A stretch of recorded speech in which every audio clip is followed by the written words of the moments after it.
I'm probably going to state the obvious. It's a very good basketball team. You know, so many teams across the country, I think you look at, you talk about this player or that player, what they do really well, maybe defensively or offensively. That team's extremely tough-minded.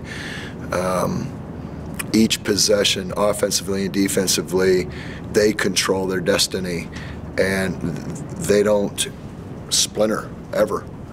We were not able to make them splinter. I've watched enough tape on them the last week that, to me, 1 through 10, that's a heck of a statement. That's a mirror of what we want to look like down the road. Just the ability to have that toughness, both defensively, rebounding the basketball, and you know, their patience offensively. So, take my hat off to them. They got a good team. What did they do for? Your guards match up pretty well with Van Vliet and stuff, but it just seems like they're all over the floor. The other 4 spots, they have such an edge. What did that do for you guys, maybe trying to score? You know, they just wore themselves over the top of screens, ball screens, is showing hard, almost trapping. It's just put you in such tough positions where you're fighting pressure, and then it doesn't allow you to actually try to look and see where the advantage or disadvantage is at. And it's hard to explain, but they put teams in those positions, and you're not real successful when you then are put in those positions. Aaron, talk a little bit. The crowd, you guys kind of fed off it, and in that case, they hit it 20, and you hit it to 20 or something, or whatever. How did they kind of pull away? How did Wichita State? Was it just kind of wearing down, or were you guys under the pressure? You almost had to make every shot. No, not necessarily. I mean, you know, we came into the game knowing there was no pressure on us. The crowd was great. You know, throughout the whole game, we just came out a little flat, start the second half, and for whatever reason, I just kind of felt like we lost our energy a little bit. So that's kind of how I felt about that, but we'll keep fighting. Coach, what do you think is the biggest lesson from this game? How do you guys move on with this? I told them right away, this one's done. It's about Missouri State. Usually we take a day. This is behind us, get refocused for what's ahead of us. And what you take away from it is try to learn from it. You know, they out-rebound us by 14, and just their tough-mindedness defensively. That's something that's really hard to have within a team of 10 or 12, and we're going to continue to try to build to try to find that.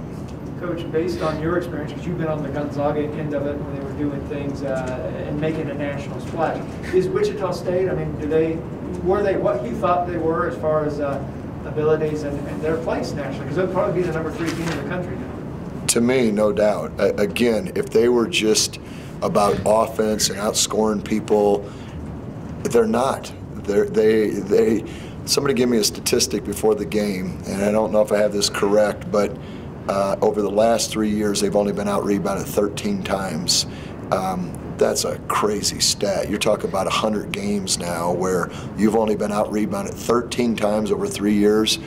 That is consistency, doing it day in and day out, and that's why they are where they're at. Coach, some people around the country may not be respecting them, though, the way... They're badly mistaken. Yeah. I mean, does it shed a poor light on the Valley, or what do you No, think? I mean, I was at Gonzaga 6 years. People didn't respect us at all. You know, it is what it is. There was times that team can go in any place, anywhere, again, in my opinion, because of the toughness factor. They don't hang their hat on just one thing. They're going to outscore people. Shoot, they're going to out-rebound you, they're going to out-tough you, they're going to out-defend you, and they got a wooden winner or a top 25 guy in early that nobody even talks about. So, you know, as far as a weakness, I'm not really sure what a weakness is. You know, maybe a true low post scorer, but other than that, I think they got all the rest of the things, and they have the things that they can control with the toughness and the defense and the rebounding, that when they're not shooting it well, they've been down 8 times at halftime. So they go back and hang their hats on, you know, the things that you can control each and every night. So it's, to me, they're very deserving, and it's a great representation for the Valley. Aaron, what kind of defensively, what kind of mismatch, or how hard is it with Early, because he can do so much versus the perimeter inside? How tough is it to match up with him? Well, we kind of started off the game more as a four-man, so I wasn't on him a whole lot. But you know, he is very versatile, and like you said, he's a tough matchup, and that's what good players do. They'll stretch you out, and then whenever you overplay him, he'll take you to the rim. So there's no doubt, there's no reason why he shouldn't be a Wooden Award candidate. So he's a good player. Chris, you guys were playing with him there in the first half, hanging in there. What do you feel you guys were doing? I think we were matching up with how physical they were, and I think that's where we went wrong in the second half. They were missing shots in the first half. We weren't playing great defense in the first half. They were just missing shots, and they turned it around in the second half. They started making shots, and I think they fed off that to fire them up defensively. What do they do defensively that makes it a challenge, say on the perimeter, for you guys in the shots? I think it's just how long they are, how well they fill up the gaps, just with their arms. And they showed pretty hard in the second half, and we just need to be ready for that, how physical they are.